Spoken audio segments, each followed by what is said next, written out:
बिस्मिल्लाहिर्रहमानिर्रहीम। इस मरतबा 27 रमज़ान मुबारक की शब कौम के लिए एक और खुशखबरी भी है, और वो खुशखबरी ये है कि वफाकी शरई अदालत में जहाँ सूद की हुर्मत के सिलसिले में पटिशन मौजूद थी जमात इस्लामी की, खुद मैं भी एक पटिशनर के तौर पे था, और जमात इस्लामी, तंजीम इस्लामी, दीगर बहुत ज़्यादा दीनी कुव्वतों ने इस बारे में एक जद्दोजहद की जो 30-31 सालों पे फैली हुई है, तो उसका बराबर होने का एक समा पैदा हुआ है। और हम ये समझते हैं कि सूद जिसके बारे में अल्लाह और रसूल की तरफ से ऐलान जंग है,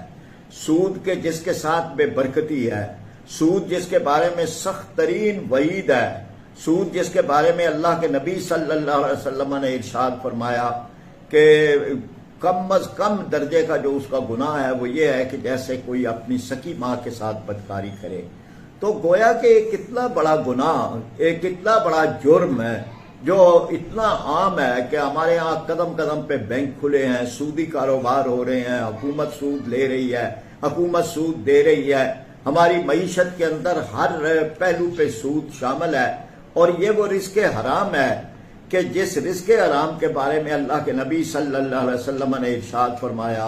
कि एक आदमी हाथ उठा उठा के दुआ करता है, या रब्बे ऐ मेरे रब, ऐ मेरे रब, तो उसकी दुआ कैसे कबूल हो? वह मलबसहु हरामुन,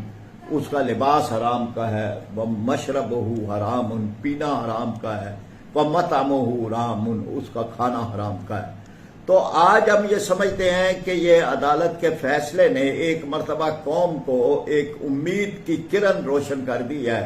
कि हमारी मईशत भी पाक हो सकती है, और हमारी मईशत अगर पाक हो जाती है सूद से, रिस्क हराम से, आलूदगियों से,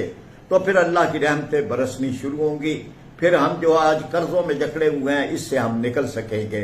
तो इस रमजानुल मुबारक को और इसकी 27वीं शब को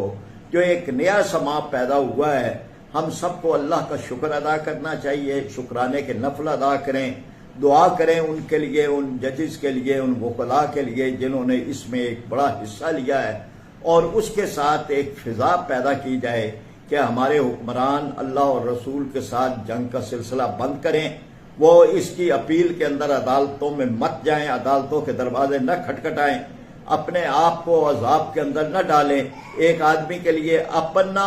गुनाह उठाने बड़े मुश्किल हैं, कुजा के हमारे हुक्मरान 22 करोड़ इंसानों के गुनाह अपने सर पे लादना चाहते हैं। खुदा के लिए बस करें, बहुत कुछ आपने